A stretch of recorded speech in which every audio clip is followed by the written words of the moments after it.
This is a DIY table. Interestingly, I haven't used any adhesive or any nail screws in building the base of the table. So currently it is all just joinery, all mortise and tenon. So I'll just remove the top of the table. So it is still untied. Okay, just a moment. So here we go.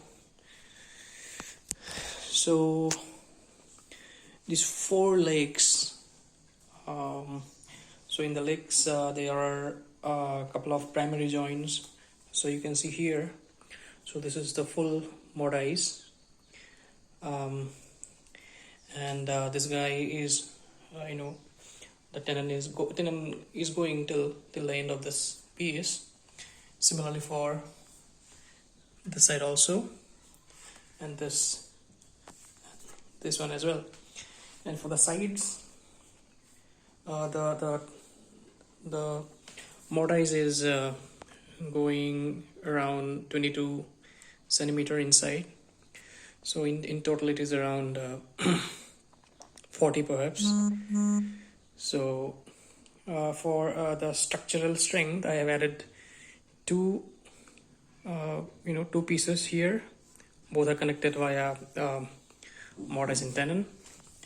So in the other side as well. So in the back,